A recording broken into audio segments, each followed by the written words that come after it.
CryptoCannaVerse, an international faith-based show tailored to entrepreneurs within the 5 C's: Christ, cannabis, cryptocurrency, cybersecurity, and CPAs. Here at CryptoCannaVerse, we strive to assist entrepreneurs in growing their businesses by connecting them with advisors, investors, and partnership opportunities. I am your host, Crystal Wampler, and joining me as co-hosts are Alan Lau and Jacob Livingood. Our show schedule is jam-packed, booked through the beginning of November, but if you're interested in being a guest or accessing our current deal flow, please reach out to Crystal at cannethics.com. You can be ethical in business. Today's show is being broadcast live across various platforms, including Facebook, TikTok, Twitter, and our YouTube channel. Our network consists of an array of business owners, Web3 launchpads, VCs, family offices, blockchain hedge funds, high net worth CPAs, attorneys, investors, and angel investors. Before introducing our esteemed guest speaker, Alan, will you please introduce our Bible verse for today? All right. Thank you so much for everyone joining on our show on a Friday morning. Today's Bible scripture comes from 1 Corinthians 15:58. Therefore, my dear brothers and sisters, stand firm. Let nothing move you. Always give yourself fully to the work of the Lord, because you know that your labor in the Lord is not in vain. When I read this verse, actually many times in my life. It really just explains to us that at times we feel that we put a lot of work into something that we do. I mean, we may not see results immediately, but don't be discouraged, basically, is saying, don't be discouraged that your work it's all seen by God, and the Lord will answer your prayers. You will see results. So I would say, just keep going, and just trust and believe and stay faithful that your work that you put into something that you do, you will see results. Thank you, Alan, for sharing that Bible verse. The CryptoCannaVerse Show presents speaker Zach Gordon today, Friday, August 4th, 2023. Zachary Gordon, a seasoned CPA with over 14 years of professional expertise spanning diverse industries and functions, currently serves as the VP for accounting for a portfolio of Propeller clients. His advisory experience covers the crypto, cannabis, real estate, healthcare, nonprofit, fintech, media, and CPG sectors, where he provides strategic guidance as a fractional CFO and advisor. Zachary excels in corporate and tax structuring, financial modeling, data analytics, technology implementation, process automation, and operational assessment.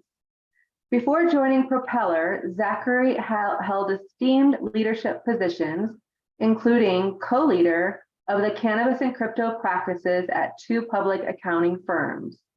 He has also served as CFO, controller, and advisor for several startups, actively participating in raising over $100 million in funds for startups he advised. His expertise extends in private equity and the tech startup space, working with early stage to multi-million-dollar annual revenue startups. Additionally, Zachary has been an advisor to a technology incubator and multiple technology and consumer packaged goods companies. Zachary's dedication to his profession is evident through his affiliations with prestigious organizations such as the American Institute of CPAs and the New York State Society of CPAs. Within these organizations, he actively contributes to technology assurance, cannabis and digital assets committees, and holds leadership roles, including chair of the Digital Asset Committee for NYSS CPA. Recognized as an industry expert, Zachary is a member of AICPA's National Cannabis Committee and serves as a co-founder lab advisor. His outstanding contributions have earned him accolades, including recognition in the CPA Practice Advisor 40 Under 40 and Leadership Institute by NYSS CPA. Apart from his successful career, Zach is a prolific author and speaker with numerous published works in renowned accounting and industry publications, such as Accounting Today, CPA Trendline, Cannabis Industry Journal, Tax Stringer, Law 360, and Yahoo Finance. Zachary earned a bachelor's degree of science and accounting from Binghamton University, demonstrating his commitment to continuous professional growth through his membership in American Institute of CPAs and the New York State Society of CPAs. His contribution to the accounting field and dedication to his profession make him a respected figure in the industry. Zachary, welcome to the CryptoCannaVerse Show. It's so nice to have you. Thank you so much. And I really hope I can live up to whoever that guy is. Wow. I know. And just for the record, Zachary did send me a shorter bio, but after carefully reviewing his LinkedIn profile and some of his sites, I was like, oh no, we have to give credit where credit is due. So I don't know, that was a lot, but but either way, very much appreciated. You're so much welcome, Zach. So you serve on several associations related to crypto and cannabis. Would you mind discussing your responsibilities within these associations and shedding light on your expertise in educating fellow CPAs about the complexities of the cannabis and crypto industries? No, of course. And it's actually kind of a funny story going all the way back. So I got into both spaces in 2016, and going in, being the CPA that I am, you want to protect that license.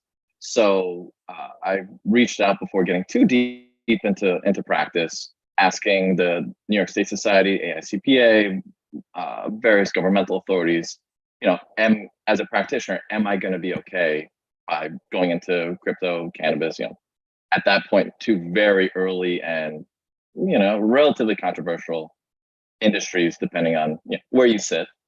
And I got a very resounding, we don't know, just don't do anything crazy. Don't wind up on the front page of the Wall Street Journal, one of those things. And that didn't exactly give that much confidence, let's put it that way. So that's where there was an opportunity. So we formed the Cannabis Committee for the New York State Society of CPAs. That was one of the first in the country. That was really an aggregation of CPAs, lawyers, finance professionals, other practitioners, just to give a forum.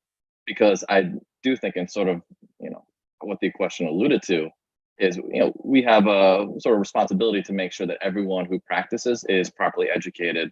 That if I know something, I want to make sure someone else knows it, and vice versa. So just having that collaborative environment has been a really, really big deal. And so it started off as something small, and now pretty much every state has a similar committee, and at the national level as well through the AICPA. So it's become a very collaborative environment. And that happened on both the cannabis and the digital asset side, which is actually not surprising considering there's a whole lot of parallels in between. It's just been a very and shockingly collaborative experience since that point. And I think sort of, as we were talking about before, this moves so fast that there's no way for everyone to keep up on everything. So if you have this sort of open environment, if you're able to constantly keep learning and there's centralized locations to do so, it just makes for a way better experience. Yeah, I agree with you. I think, creating that community and the collaboration and communication is super important. Like we were discussing before, there's not really any experts, in the industry, as it's changing so quickly. A lot of the business owners that I work with, when they hear, and advisors like yourself, when they hear the word expert, they run the other way. And that word's been used a little too frequently. It's one of those things that these industries have been around for such a short amount of time, relatively speaking, and the velocity behind them, the controversies, the action around them, it just provides, one, for so many opportunities to learn, but two, on the other side, it means that if you're not constantly learning and adapting and growing, you're going to be behind. So it's a gift and a curse. Yeah, and I also like the fact that you said, how you had to reach out to the associations and, make sure that you're not doing anything that would jeopardize your CPA license. But I think it's also amazing that you are a CPA and you're in such pioneering industries. I'm sure that's got to be a lot of fun. It is. And some of us like to joke that if you're a CPA, you're not usually going into these, you don't become a CPA to go in for the action. It's it's usually not No the kidding. personality trait that's associated with being an accountant.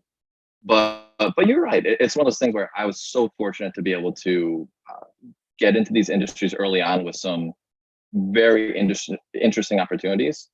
And it's one that I'm certainly eternally grateful for. And I think, if you have that certain personality trait, it means there's never a boring day. Yeah, I agree with you. And it's actually rare to find a CPA that is, outgoing and out there just learning new things and ready to talk about it. That kind of moves me into the next kind of topic about, the billable hour podcast that you do with GGO, the attorney, and Anchor, the entrepreneur. Do you think that has helped you as a CPA? Oh, for sure. Because I think having the perspective of an entrepreneur is a big deal. Now, I've been fortunate to have been in those shoes myself, former tech co-founder, have gone down that road, but always with that sort of accountant lens, that finance lens. And it's just nice to get the perspective of a lawyer, get the perspective of an entrepreneur who's doing it, who's, sleeves are rolled up and in it every single day. And just getting those perspectives and being able to throw the proverbial spaghetti at the wall for any given situation is immensely valuable. Agreed. And going back to that collaborative, team environment where you're communicating and learning together and you can rely on each other, it's super important. Can you explain to our viewers and other CPAs the difference between, billing based on like value versus hourly? Of course. And this is quite a touchy issue amongst service providers, simply because that's the old model. It used to be, well, it would take you 10 hours to prepare a tax return or a financial statement. We're going to bill for every single minute, and then that's it. We're in an age now where, from process automation, other better technology tools, us just being more efficient, having additional resources, we're able to do things better, faster, stronger. And so you're almost punishing yourself for being too efficient. So if you're sticking to that billable hour model, you're almost incentivized to be less efficient. And granted, that's not always the case, and that's a really, really overgeneralization. But we also need to know our value as professionals. And that's something where it's not just us as CPAs, but same thing for lawyers and other hourly service providers.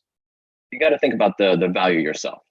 And actually, this came up in real life not too long ago, but we had a plumber come in. We had a leak in the sink in the kitchen, and came in, and the gentleman might have spent, I don't know, 27 seconds, took out the right tool, boom, boom, boom. All right, that'll be $900. With a smile on my face, here you go. We're good. And it shouldn't be about, the time spent there. It's about the fact that this particular practitioner has been working for 35 years. He saw what the issue was immediately and was able to come to the logical conclusion without having to run up the bill, run up the time.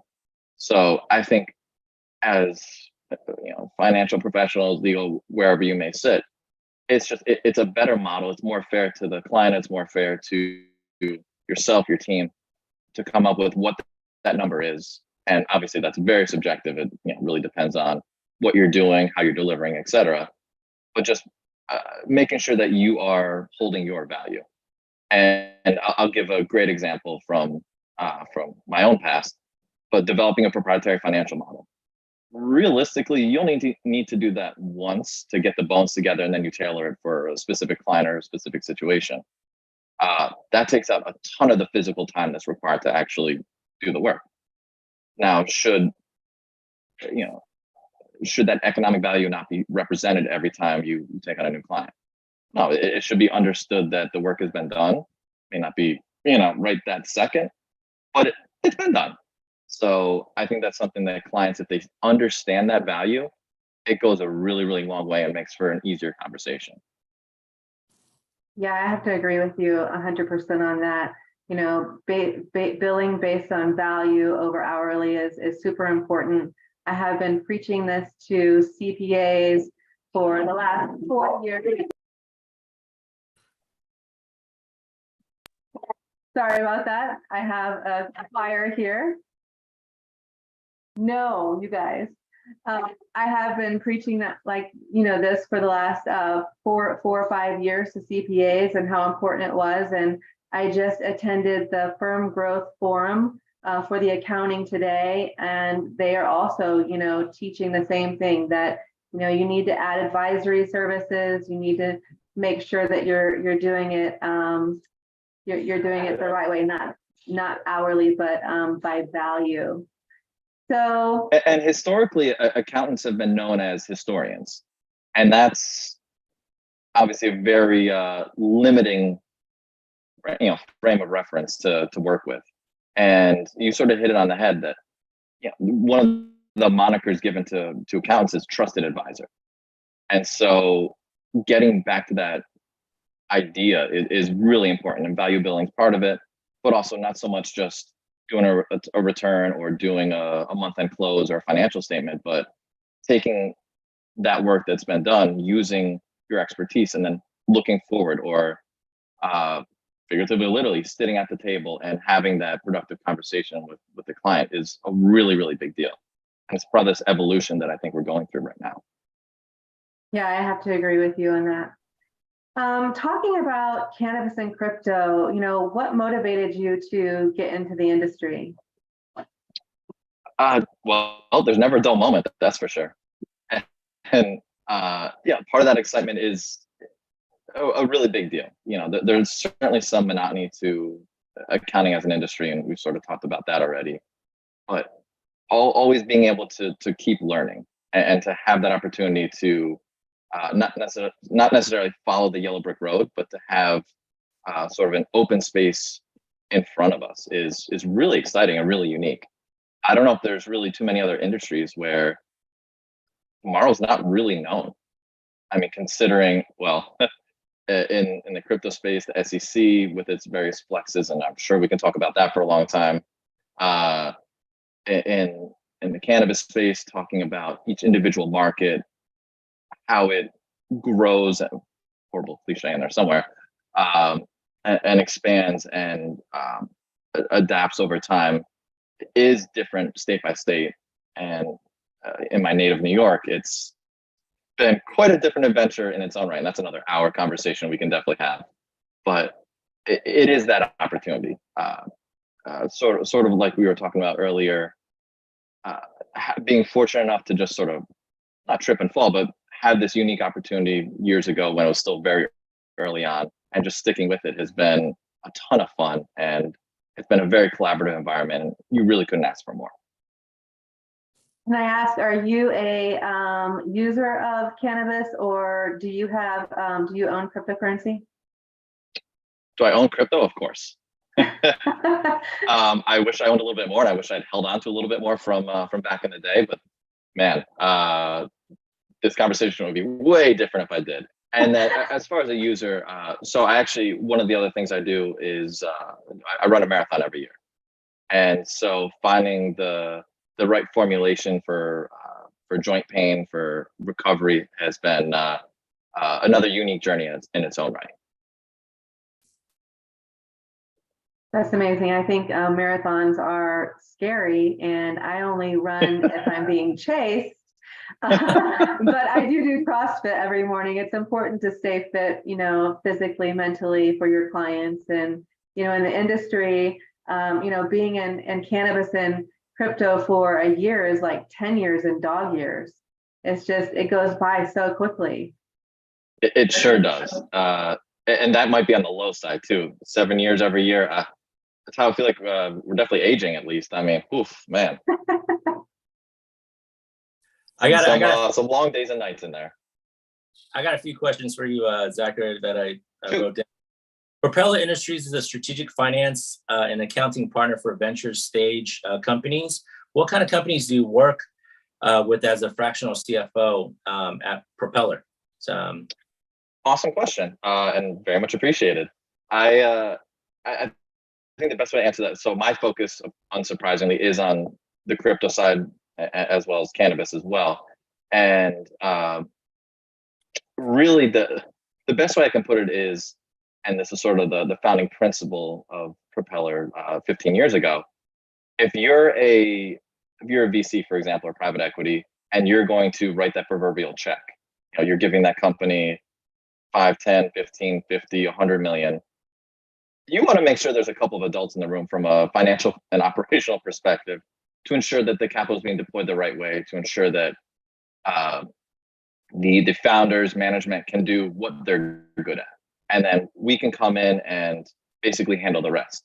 So you know that the books are closed, the budgets are properly set, that the analytics are being done, and not to be really corny, but going back to having that seat at the table. So we want to be able to be that financial seat at the table to ensure that as an owner, operator, investor, you know what's going on. So I think from who's the right fit, either you've taken in that money and you want to go into that rapid growth stage and we handle the rest, or you're a maturing business, you're a growing business, and you want to ensure that there's the right financial team in there. That's great, because sounds like you'll be working in conjunction with the rest of the board to make sure the financial operation is in order. Because I think that's really important. Like right now, I'm talking to a few companies that they have investors that wants to invest, and they're in a 10-year company, so they wanted to grow and exit the business. So I think it's a pivotal point. I tell them at this stage is you work really hard for the last 10 years. Now you have an investor that wants to invest in your company, and having that roadmap for the next 3 to 5 years for an exit strategy becomes more important. But I think when I was talking to them, say, hey, I think a CFO is really important at this juncture, is because if you're receiving this check, receiving this capital, it's really important is how do you utilize this capital for the next few years before your exit strategy? Because if you don't do it right, you don't have the proper team, you don't have the financial team, then it won't work, that exit strategy. So I'm glad you answered that question. Really good. And it doesn't always make sense to have a full finance team in house. Sometimes you either just don't have the budget for it, or there's just not the 40 hours of work every week to keep them busy. So that's how some of the gap that has to be filled. Correct. Sure, I agree. Next question. Can you give us an example of a perfect client for Propeller Industries? Yeah, I think we hit it on the head. If you've taken in that check, if you've reached that stage where you need that financial expert, I stepped in that word. You need that person around and working. That's where we want to fit in. We want to make sure that that whole finance function, so whether that is having a full staff from CFO, controller, accountants, staff on down, or you just need some piece of that, making sure that we fill the gap. From an industry perspective, obviously we've talked a lot about crypto and cannabis, but if you're an e-commerce platform, SaaS, a whole lot of Silicon Valley representation, of course, across the gamut. And then CPG is another big area where we just have a very natural fit. You mentioned about fundraising in your career in single industry. To dedicate your entire career, when companies seek for assistance in fundraising, what specific criteria do you consider before deciding to work with them when you want to raise capital and do fundraising for them? That's an awesome question. And I've done quite a few panels and sessions where where you get asked the question of what do you look for in a team? You know, what makes the difference between a startup that will raise capital and is more likely to succeed versus not? And it does come down to the team. We want to know, you know, who's there, what type of experience do they have, not necessarily just a commitment to the operation, but you know, are they the true believer? You know, that type of thing. So the human aspect is a really big deal, and then dive into the business model. So make sure that there's a certain logic test there. One question I love to ask, and you'd be surprised how often it's not answered the right way. How do you make money? You know, what are you doing here for to drive economics? Because regardless of whether you're a for-profit company, not-for-profit, wherever you sit within that range, there still need to be some economics in order to keep the lights on. And being able to not just succinctly answer that question, but then being able to expand upon that is a really big deal. And there's a whole lot of accounting reasons, there's a whole lot of finance reasons for that, but also just to ensure that you know, there's a direction, and that's also really important. I had some questions too. I'm rewinding all the way back to the beginning. I didn't want to interrupt, but I was talking about when you were collaborating. So Chris Haro and I, we're both willing to share what we know, but did you find, because this is what I've been finding more often than not, other CPAs or financial advisors like to hold it really close to the chest, or they get really upset and kind of annoyed at us, but like, why are you telling everybody, you know, what you guys are doing? Like you're drawing away business. I'm like, no, I mean, I don't know what you would say, but we're here to help everyone. But have you found that that's a lot of times it's kind of hard to like find people who are willing? It's an interesting dance. You bring up an awesome point. And I think early on, everyone was just so curious about both crypto and cannabis that it was 20 questions all the time, just because there were not, and that's not just me, of course, there's obviously many others who are more than qualified to be in those situations. But for those that are not in these niches that I think we're all very involved in here, yeah, that was it was a puzzling question. Like, why are you guys giving away the secret sauce? Like, what are you thinking? Don't you want to hold all the clients to yourselves? I mean, there's, you know, early on, there's probably 24 CPAs in the whole country who are really qualified to do this type of work. Don't you want to keep it that way? No, I want the team to grow. There's more than enough work to go around for everybody 10 times over. So competition for me personally, has never been a concern. Now, getting everybody else to get to that level, I agree with you, man, 100%. It's quite the jump. Yeah, absolutely. My other question was, you were talking about Bill. Keith, were you going to comment on this? Because I'll wait. Oh, sure. Thank you, Amanda. By the way, congratulations on your wedding coming up. I didn't know about that until the other day. So, thank you very much. Oh, congrats. Yeah, Zach, and coming off of Amanda's point, it's very interesting that, she made that point about, people holding things close to their chest and all. In your world and in my world, I'm a president of a financial advisory firm. Things are always changing, and people don't have time to keep up with all the changes in IRS tax code. They don't want to do that. People don't want to keep up whether or not, Ford or General Motors is a buy or sell, right? They want me, they pay me to do it. Yep. And so there's the value in that. And, so I'm very upfront, like, hey, this is what I'm doing. We buy stocks, we buy individual stocks, we buy a few mutual funds. This is how we manage the account. And usually even still, when we're sharing all that information, we share our secret sauce. Their eyes still glaze over because it's like, oh, I don't want to do that. No question about it. And there's such an opportunity for collaboration. Yes. There's no need. It's almost like there's no secret sauce anymore, or there shouldn't be anyway. I mean, right. The other way I would want to think about it is, well, if you're holding all this together to yourself, you're going to be working by yourself for a long, long time. And at some point, you're going to take on too much work for you to handle by yourself.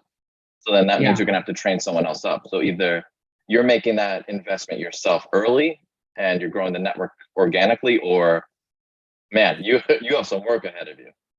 So it Right. should be more open and honest. So yeah, no, I think you make a great point. Like I'm showing you what the playbook is. If you're capable enough yourself to execute it, then it shouldn't matter that everyone can see the playbook. And then of course, getting to managing relationships and all that fun stuff, people.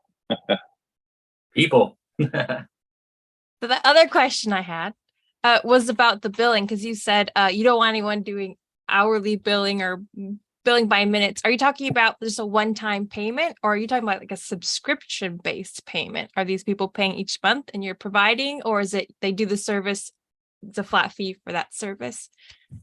All the above. So I think the current model now is, you get your timesheet every single month. You 8 or 10 or 12 or 14 or 18 or 27 hours a day, however much billing there is for that particular day. Throw that into the timesheet, end of the month, then you send the bill, and whatever the bill is, it is.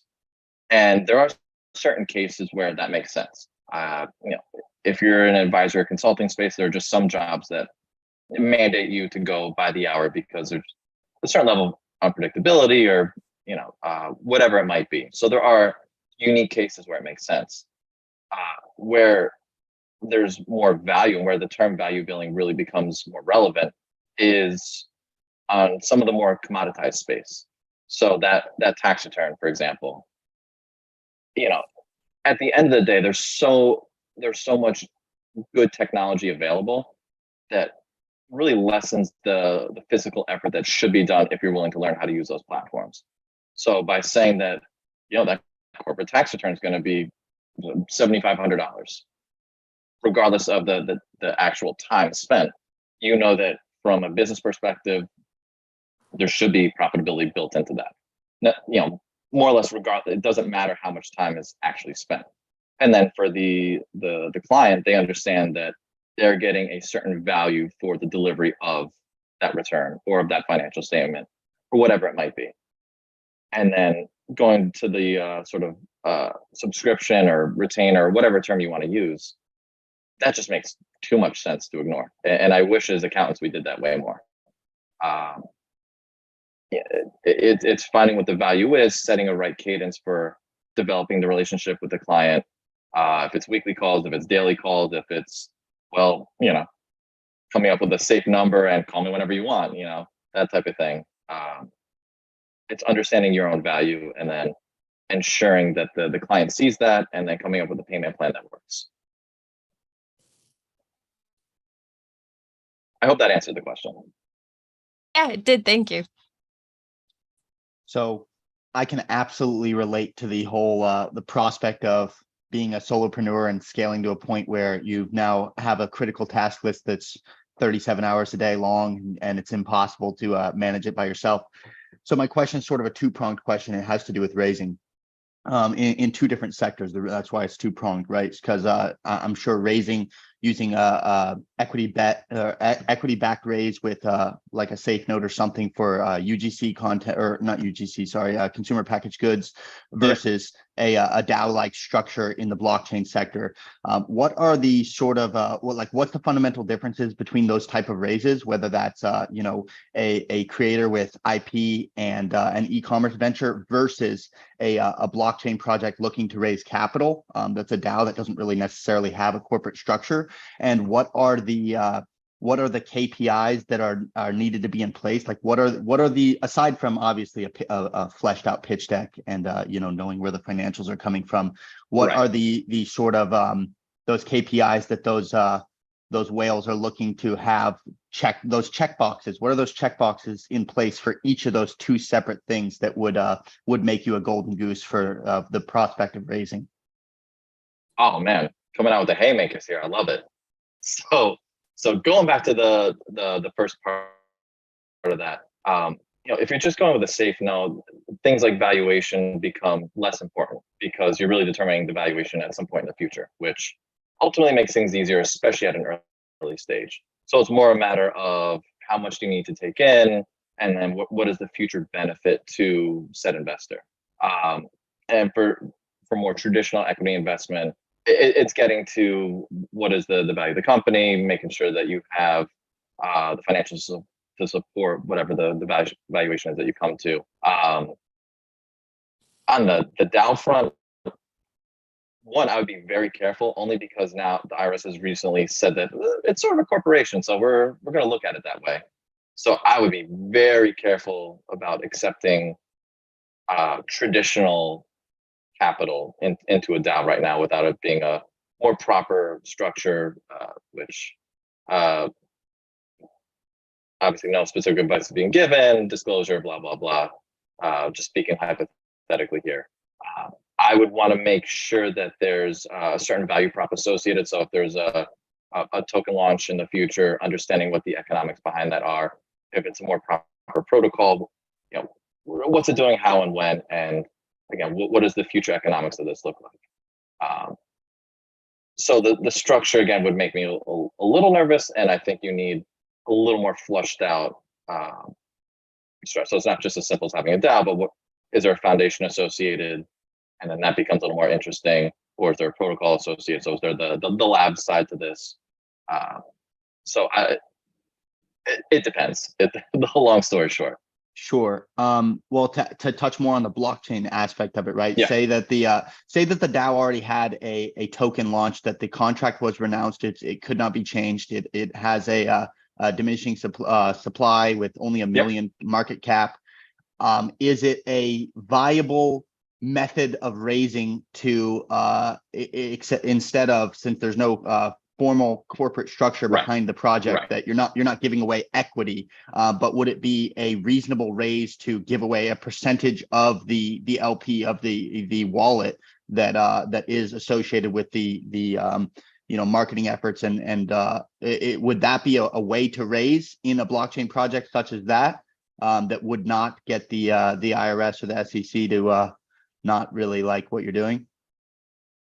Well, SEC doesn't like anything crypto related right now, so put a pin in that one. The way I would answer that is there's horses for courses. I think if this were 2019 or 2021 over again, I'd say you wouldn't have a problem with this at all. There'd be a line around the block of people ready to write that check. I think now it's much more niche, and I think you'd have to find the right partner in order to get it there. And stressing the partner, because that may be an individual, it may be a family officer, it may be someone else out there that's got very specific interest. So is it possible? Yes. Is it as easy as it was 2 years ago? No way.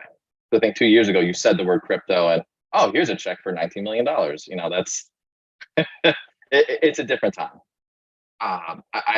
I think if you had some proof of concept, if there was a token value on the market that you could work off of, or a very specific utility that made sense, then I think there's definitely a possibility there. Sure. And then to move back from Web3 and go back to the Web2 situation with like digital brand IP of a creative with a e-commerce side to a already established corporate structure.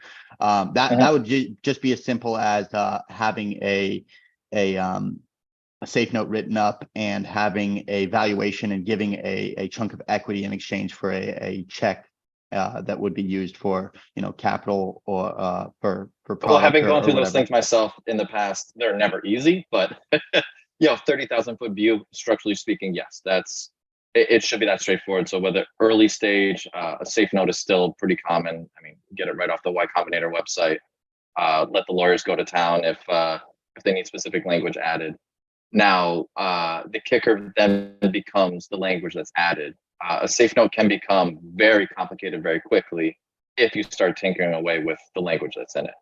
So you tinker enough, and at a certain point, it's almost more valuable just to have a good old-fashioned equity deal or a convertible debt deal or any of the other interesting products that are available out there. So again, it depends on a specific situation, but the basic structure you outlined is still very acceptable.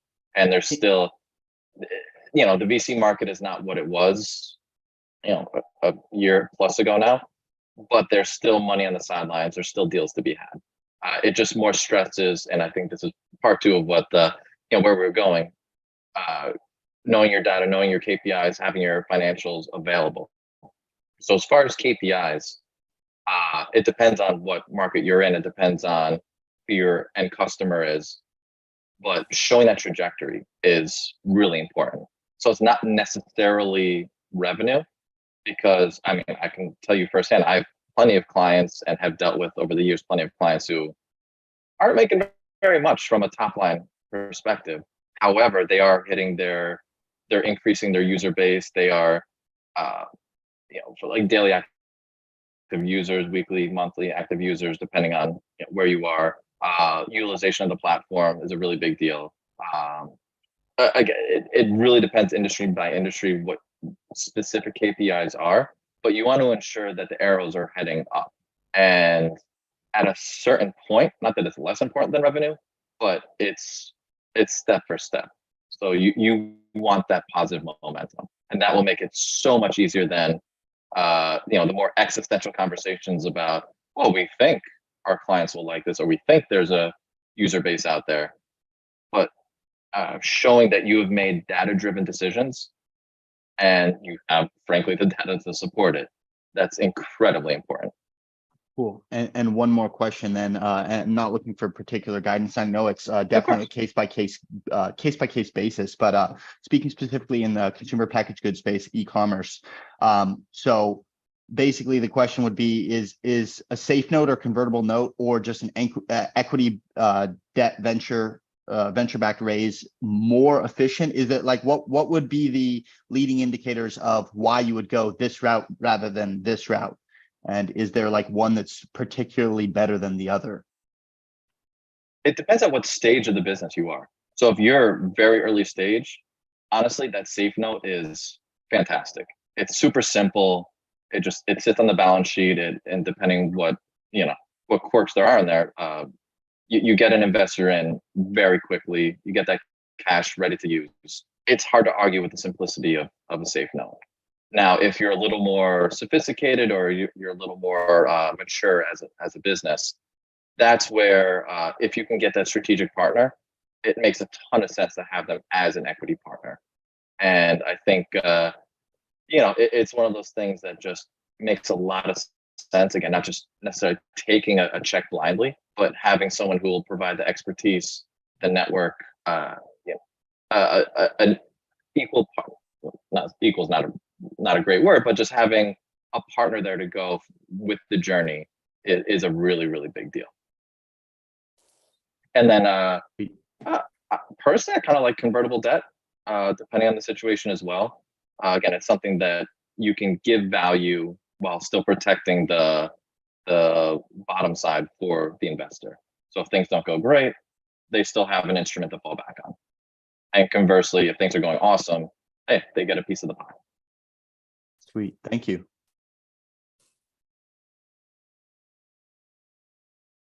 Clayton. What? Oh, okay. Yeah. I I love the background, by the way.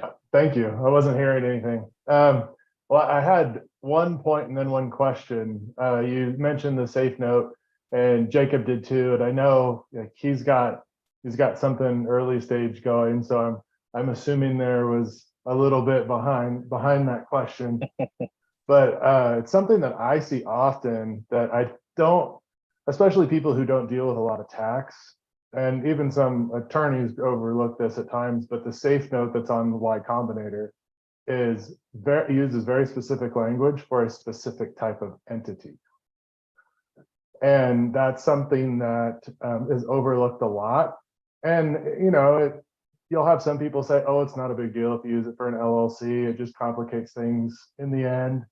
But that's something that I tell people, I'm like, you got to be careful, because yeah, it's a good agreement, but it's a good agreement for a certain situation and certain type of entity. Oh, yes. Yeah. And that's why lawyers love to dig in and then start tinkering just to get around some of those issues. Oh, yeah. Yeah, you're 100% right.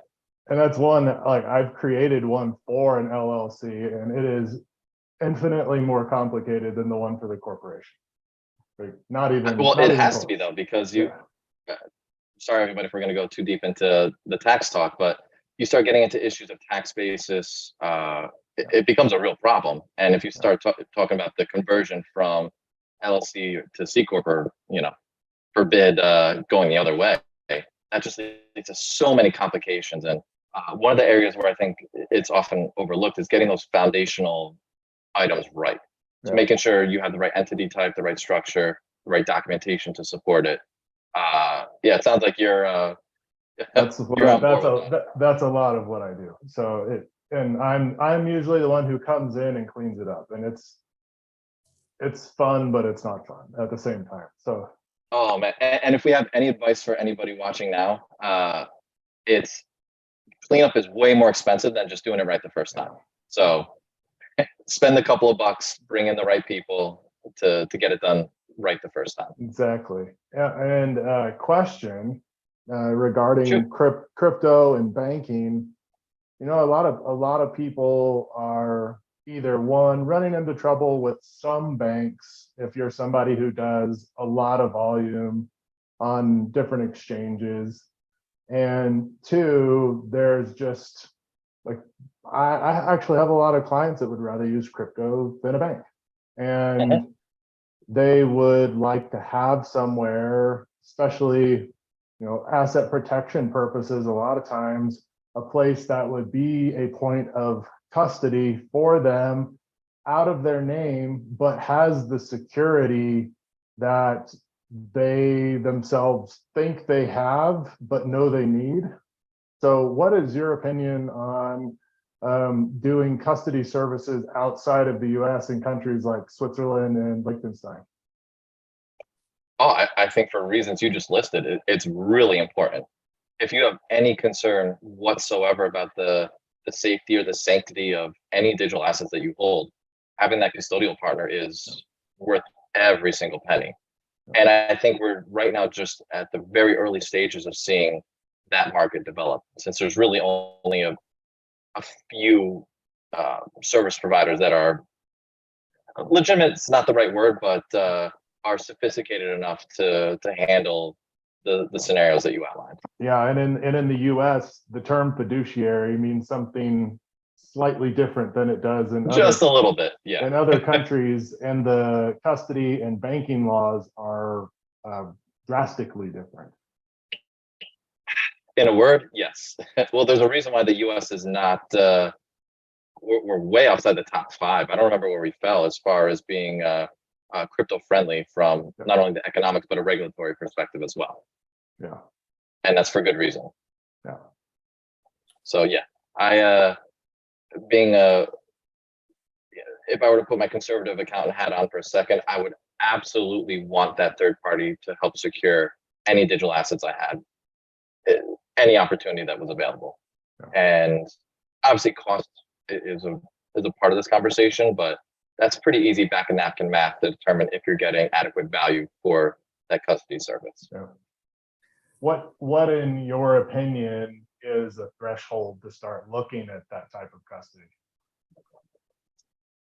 That's a really, really good question. I think if it's not even necessarily just an economic threshold, but it's also a compliance threshold as well. Physically holding the assets yourself is, one, it's a gamble, and two, that means that you have to have the right infrastructure in place to manage that whole process, to have the right reporting capabilities, to potentially fight the SEC. It's not just the number, and I would hesitate to give any specific number, only because I'm more concerned about transaction volume. I'm more concerned about the compliance infrastructure, the reporting capabilities, and the internal audit functions, than just economically how much we're talking. Yeah, and if you're somebody who, like, especially in 2 years in 2025, when the estate tax exemptions go down, man, like if you're somebody in the US that right now is around that $5-6 million point as far as holdings, and you're somebody who is a builder, or you're even in a highly litigious industry, like being a doctor, surgeon, attorney, CPA, something like that, and you know, your personal assets are on the line on any given day. You know, having a trust structure or some sort of asset protection structure outside of the US, especially with all of the regulatory stuff going on, because, you know, the last thing somebody wants, that especially a more affluent person wants, is to wake up one morning and find out they no longer have access to their funds. And so many people now are using stable coins as payment for certain things. So having that in outside of the US and some sort of structure that is separate from you personally, I think that's a great idea. Oh, great. Well, it's also like, well, considering the lottery right now is over a bill.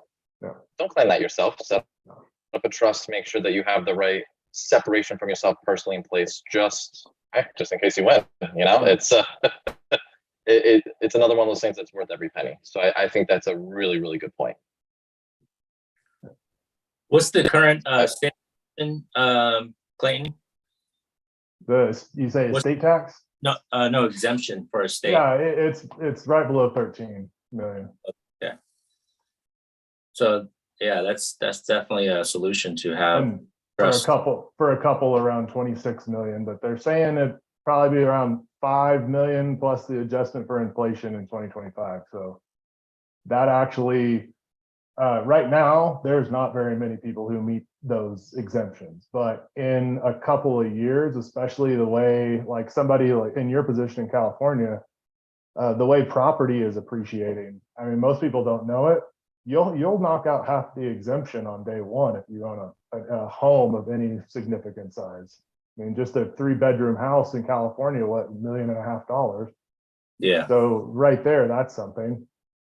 And we're about to go through one of the largest wealth transfers in US history. So like that in itself, people are going to be inheriting a lot of money. So that's probably part of the reason for the cut. I mean, I know it's timing, but there's always more behind something that they're doing. So like keeping that in mind, most people are going to be over the exemption. So there's going to be a lot of people who need help planning. And as crypto gets more and more popular and the US continues to lag behind, there's going to be a lot of opportunities outside of the US for helping people structure. Yeah. And the key point there is that this is all above board. Yeah. So having the right experts set it up. Oh yeah. You're not doing anything that's wrong. It's protection. In fact, you're purely protection. You're avoiding doing something wrong. Yeah. Yeah. And that's what a lot of people don't realize is I get the question a lot. How do I not pay taxes? I'm like, well, give up your passport, because that's about the only way you're not going to pay US taxes. Like even then they're still going to try to claw back what they can. There will be an exit tax, a possible clawback, like all that kind of stuff. But it's one of those things where you can help plan around some of the state level taxes, or you can live in a state that doesn't have a tax on the state level. But on the federal level, I hear Wyoming is lovely. Yeah, in Texas. So it's like corporations. You can help plan around federal tax, state tax to reduce them. But as far as getting out of it, it's not like you're going to set up a bank account in Panama and then all of a sudden not have any taxes. Like it doesn't work that way. Yeah, I think sometimes people watch too many movies or romanticize the reallocation of assets a little too much. It's not just a waving of the wand that way. It takes meticulous detail and execution to come up with the right plan. It's like, well, we have a Cayman Island structure, or like, oh, they have a structure in the Caymans. Like, well, do you know what it is? It's probably a captive or something like that. And it's like they think it's a LLC and a bank account, and it doesn't typically work that way. No. And just wait till some sort of authority takes a close look at it, especially if we're talking crypto right now. Yep. Man, you have to ensure that you've gone through every possible angle to ensure that there's nothing out of order. So that's that's why having these conversations are super important. Just ensuring that compliance is well thought of, but also the practicality of a structure is thought about too. That's right. Great comments, you guys. Zachary, thank you for coming today and presenting. Can you give our viewers and listeners a place to contact you? Of course. First, thank you so much for having me. This was a lot of fun. Yeah, feel free to email me at Gordon at propellerindustries.com. I'm Zach Gordon CPA on social, and Zachary Gordon CPA on LinkedIn. So please, yeah, feel free to reach out. Awesome. Thank you. Alan, can you wrap up, please?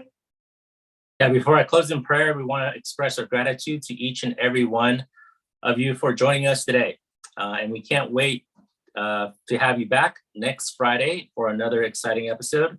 If you haven't already, we encourage you to follow our YouTube channel and connect us with on LinkedIn, Facebook, Twitter, and Instagram to stay updated on all the latest conversations going and build a thriving community together.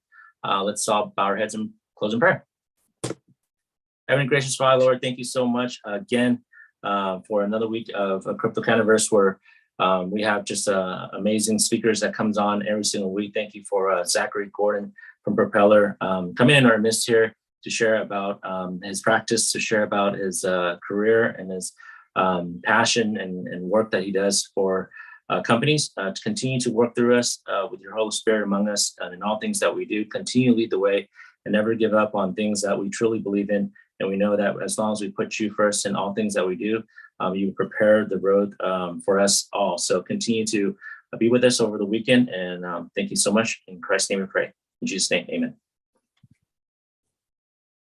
Amen. Thank you, guys. Have a wonderful weekend.